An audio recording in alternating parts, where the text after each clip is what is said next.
Hi everyone, it's Diana. Hi, I'm Nick. And we are Team RCIA, and we're coming to you live from Houston, Our satellite Texas. headquarters. What are we, Midwest, South? Is this the Southern headquarters? Southwestern. Southwestern headquarters.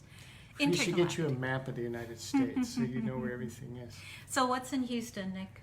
Houston, my mother is in Houston, and we are sheltering in place with her right now, and we've got all the doors locked and the windows nailed down because Houston is one of the hot spots in the country for COVID infections. We drove from San Jose. We did. And it took 4 or 5 days? Well, we did some sightseeing, all at like national parks outside. We didn't do any. We stayed more than 6 feet away from everyone. And we got a coronavirus test in Lubbock. Yes. 2 days before we got here. So. And we're good to go. Okay. Yes, but it is scraping the back of your brain.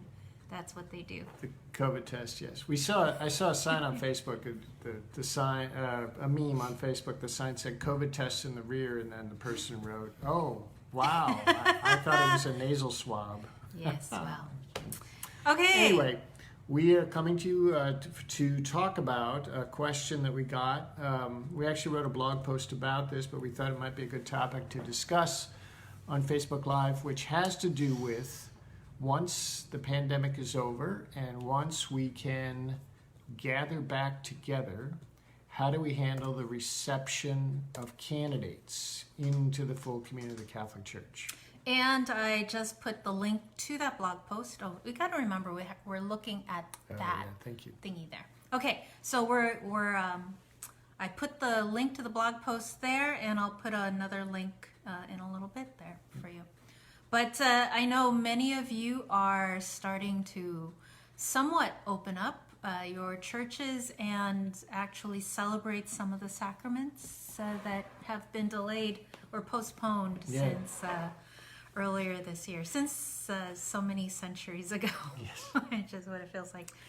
But if there is any silver lining at all to this, this pandemic and the shutdown and everything, it has helped us take a moment to pause and think about what it is that we're actually doing with all these celebrations of sacraments. And they may seem like one great big thing that we call RCIA, but there's actually 2 or 3 or maybe 4 different sacramental paths, sacramental celebrations that we're doing. Yes, and I was going to try and do this big visual kind of thing with a homemade dry erase board, but it wasn't going to happen here today. Compromises in the pandemic. So, as Nick said, different paths. And so one of the links that I'll put into the comments is a diagram that you can download for free, showing the different paths for the various kinds of people. And so today we're focusing just on the baptized. As you know, the RCIA is normatively, ordinarily for the unbaptized. Right. But there are some issues and things that the RCIA addresses for those who are baptized.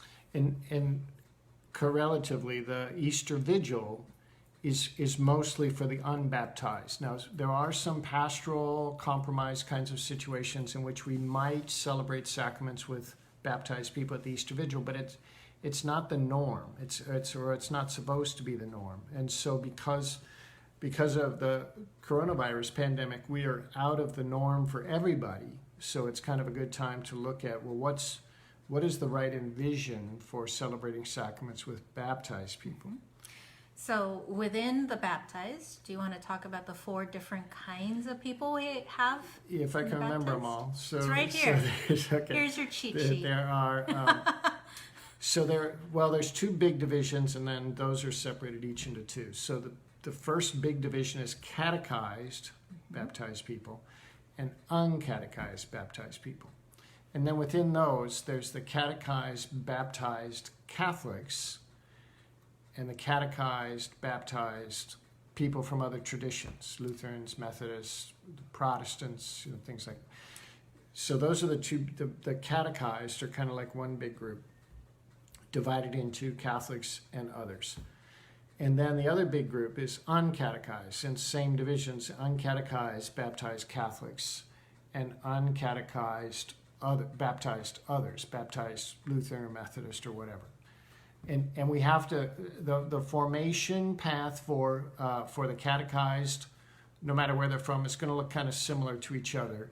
And the formation path for the uncatechized is going to look similar. But the way that we do the sacraments for each of those four designations is slightly different depending on where they fall. Yes. So keep in mind those four different groups, catechized within that group, Catholics and Christians, and then uncatechized Catholics and Christians.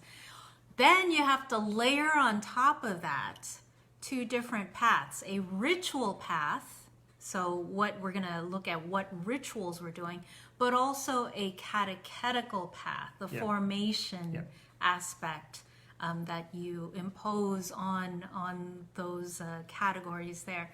And they're separate. We have to remember that they are distinct. And sometimes what gets us flummoxed and discombobulated is that we think catechized and uncatechized. Uncatechized, oh my gosh, we have to do everything. Or catechized, we have to do everything. We have to keep in mind all of those nuances and distinctions. So let's start with uncatechized. What does the rite mean when we're talking about uncatechized baptized members, whether they are Catholic or from another Christian tradition? Yeah. So you got the book? Well, I have it in my head, but yes. There's the book. Here. So basically, the way the RCIA talks about the uncatechized is people who are basically unevangelized. So people who are baptized as infants and they got no further formation whatsoever. So they don't have a relationship with Christ. They don't have a lived relationship. They've got no spiritual discipline. They don't live according to the principles of Christian life, or at least not consciously so. It's really, they got baptized as babies and then nothing else happened to them. So we'll find this in the RCIA, the Rite of Christian Initiation of Adults, the actual text for that. And this is paragraph 400 in the United States edition. I think it'll say in Canada and Australia, it's paragraph 376. But for those of us in the U.S., it's paragraph 400. And that paragraph says, describing what Nick just said about the uncatechized,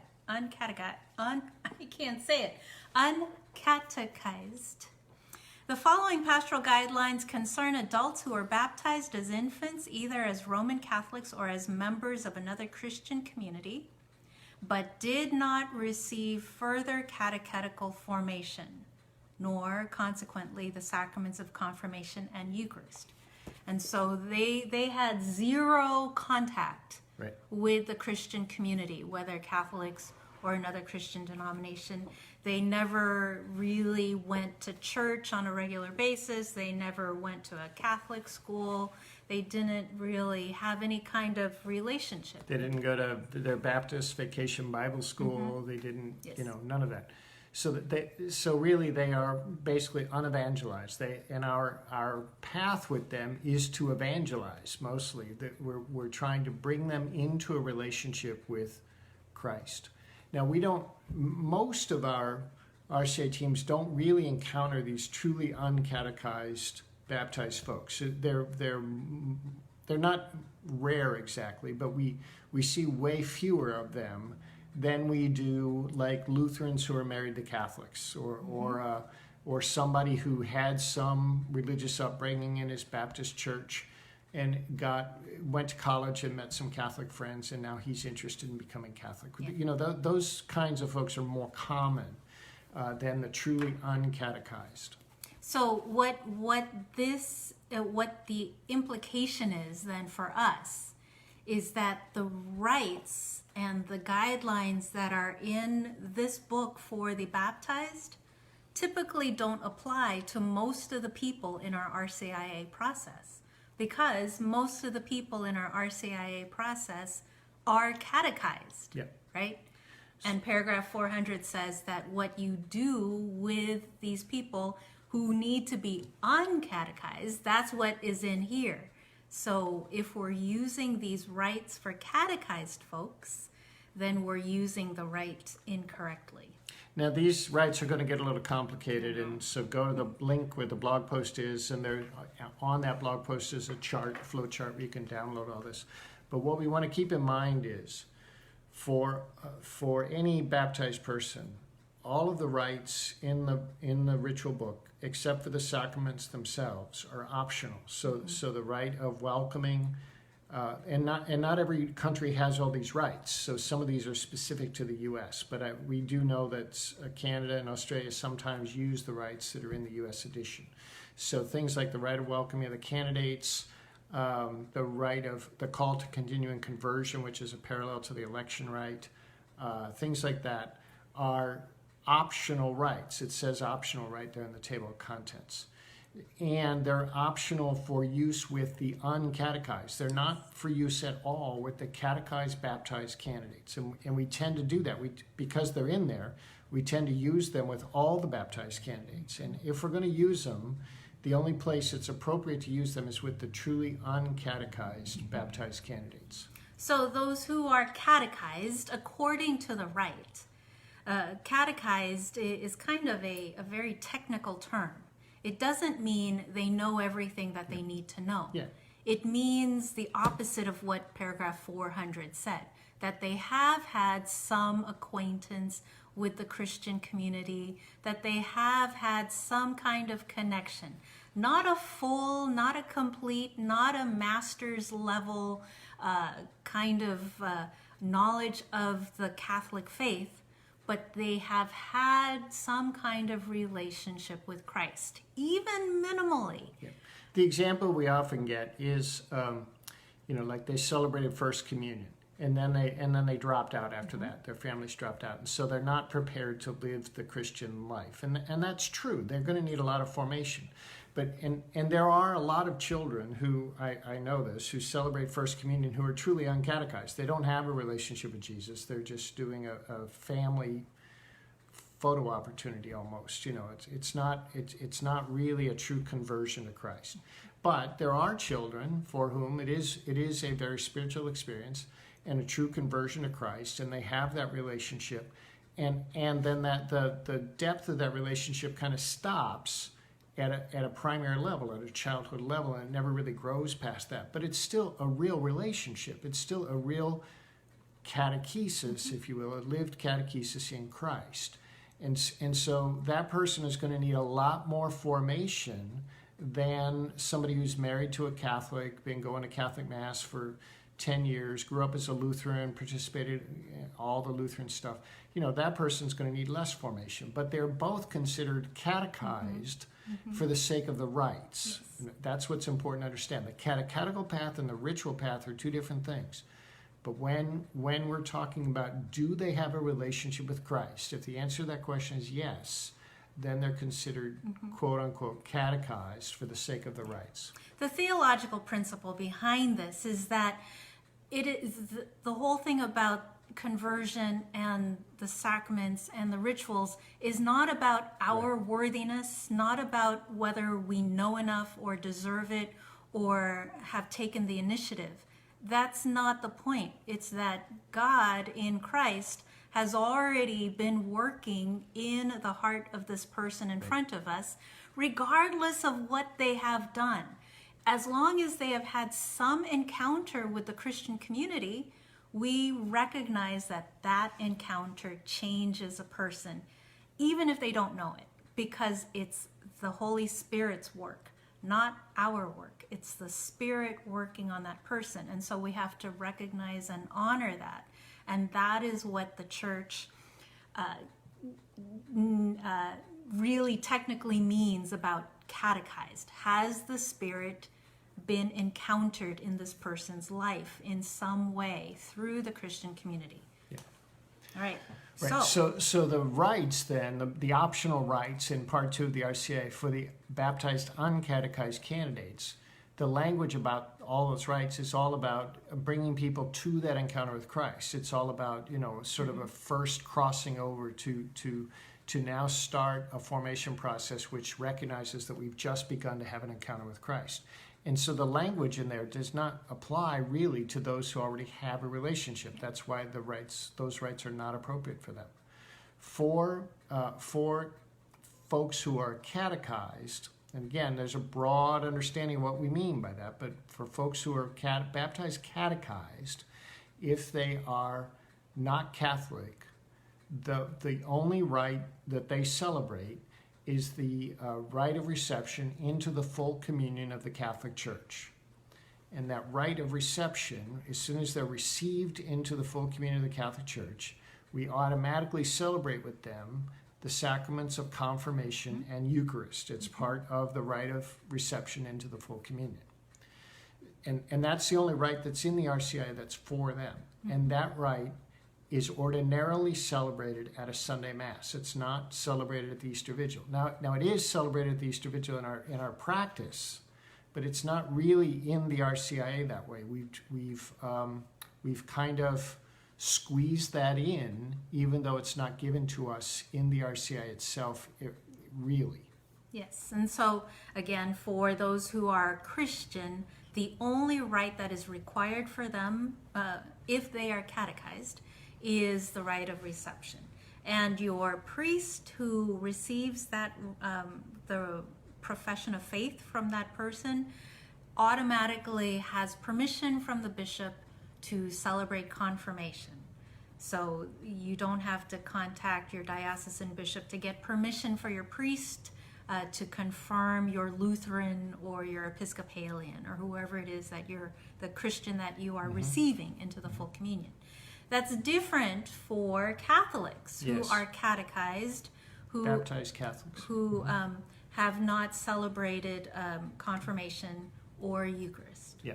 So the bishop is considered the ordinary minister of confirmation, and so for a Catholic, it's sort of the default is that the bishop is going to confirm any Catholic who missed confirmation, or in a normal household, the children are confirmed when they get to be junior high or high school age, depending on what your diocese does. In some dioceses, they're confirmed at the age of reason, about 7 years old, but it depends on your diocese. But somebody who kind of missed whenever they were, quote unquote, supposed to have been confirmed, and now they're 32 and they want to get confirmed, the normal thing is that the bishop would confirm them at a diocesan celebration. However, in most dioceses, it's just a matter of paperwork to request delegation from the bishop for your pastor to confirm a Catholic who desires to be confirmed in his parish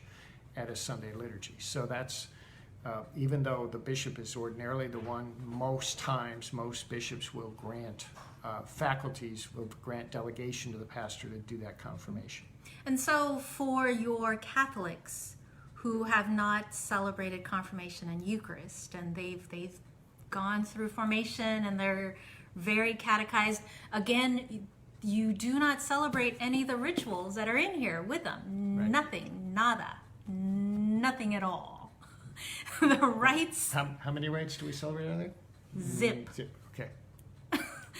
The rites that you celebrate with your Catholics who have not been confirmed nor received communion are the rite of confirmation, which is in a completely different book. So get rid of this book for them. Oh, don't get rid of it. Don't get rid of it. Set it aside and find the rites of confirmation. Yep. That is the normative ritual you would use with your Catholics. And as part of that rite, normally they would also include Eucharist. There is no special First Communion ritual. It's simply Eucharist. It's the Mass. It's the Roman Missal. And so for those who are being confirmed, who are Catholic, you pull out the rite of confirmation, use that, and celebrate communion with them at that same liturgy.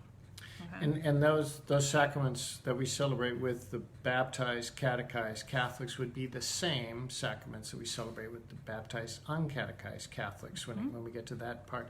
The only difference in celebration for the baptized, catechized Catholics and the baptized, uncatechized Catholics is there are optional rites for the uncatechized that parallel some of the catechumenate rites, like the rite of welcome, the call to continuing conversion, penitential rite, things like that. But those are for the uncatechized, which we have many fewer of usually. Yes. And then for the Protestants, when it gets to the actual celebration of sacraments, the rite we celebrate with either the uncatechized Protestants or the catechized Protestants is the reception into the full communion of the Catholic Church. For the uncatechized Protestants, there are again those same optional rites. Yes. If we think they're helpful, we can celebrate the rite of welcome, the call to continuing conversion, etc.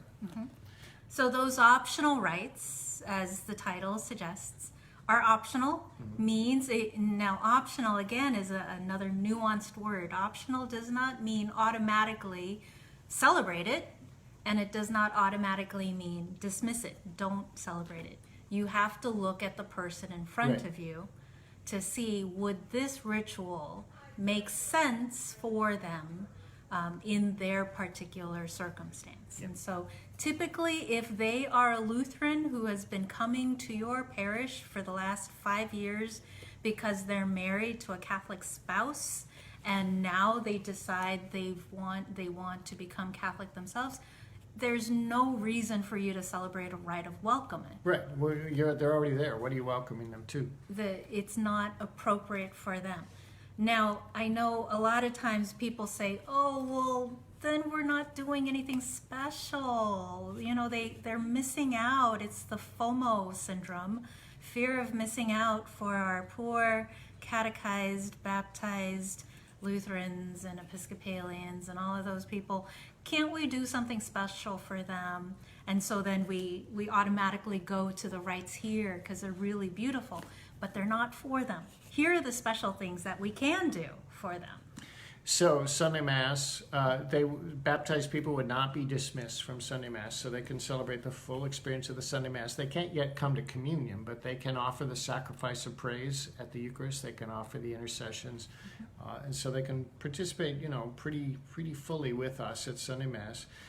Blessings from the Book of Blessings. If you haven't seen it, it's a big, thick book that includes blessings for just about everything you can imagine. So anytime anything happens to one of your candidates, they get a job promotion, or they have a birthday, or one of them gets pregnant, or they get engaged, or there's just blessings that you can celebrate throughout their formation time with them. Liturgy of the Word services, Liturgy of the Hours, any of the sacraments, they're baptized, and so they can, once they have been prepared for them, can celebrate those sacraments. So the rite of penance, I mean, what a beautiful grace-filled moment that they can celebrate that the catechumens cannot celebrate. And so that is something that is special just for them, that they should celebrate in preparation for the high point of their completion.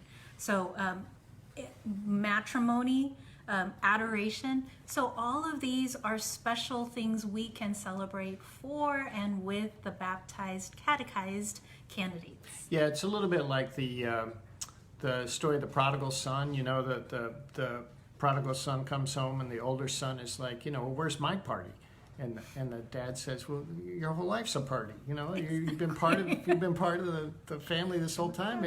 Everything I have is yours. And it's sort of like that with the baptized candidates. They don't get a welcome home party because they're already home. They get all the treasury of everything the church already has, and we need to make that special and clear and real prominent for them. But it's the riches that the baptized have compared to the unbaptized are just astounding. And here's the key thing connected to that. The role of the baptized at the rites for the unbaptized is to pray with the assembly, to pray with the faithful people of God for the catechumens. And so it's not that they don't have to participate. They do have to participate, but in the role of the baptized, where they are praying for the catechumens. And so at the rite of acceptance, they should be praying diligently and fervently for those who are received into the order of catechumens. At the scrutinies, they are not scrutinized. They are the ones who pray with the church for our elect who are preparing for baptism. Yep. And so they have a very important role to play in those rituals.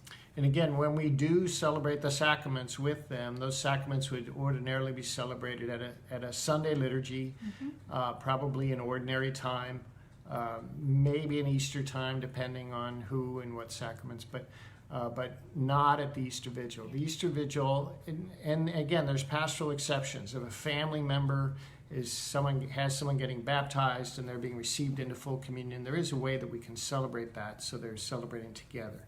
But normally, we want to think of the Easter Vigil as the time reserved for celebrating with the unbaptized.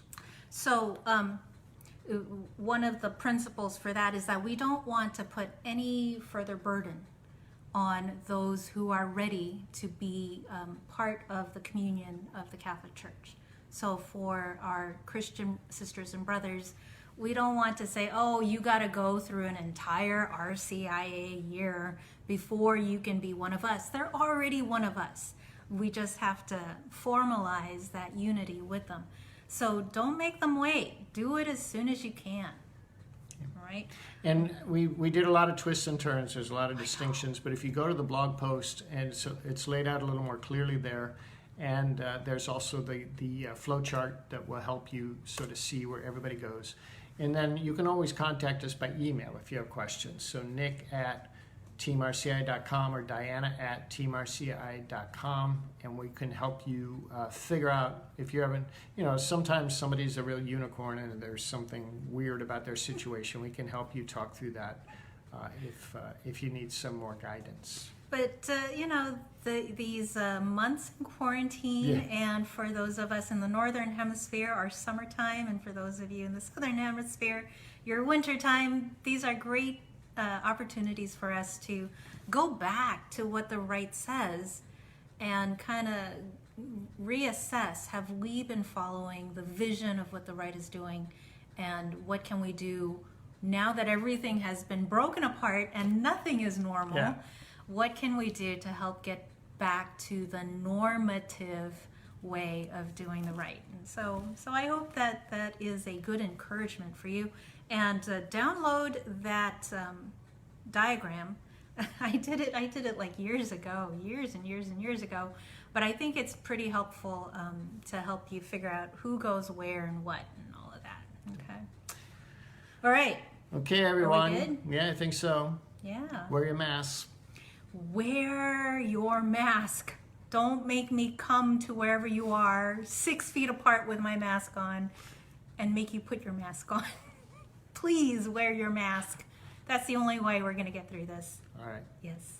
Well, thanks for everything you're doing. I know it's a struggle when you're still having to do a lot of this by social media and online, but we hear your stories. You're doing great work, and we're really, really just proud to be associated with all the fine things you're doing. Yeah.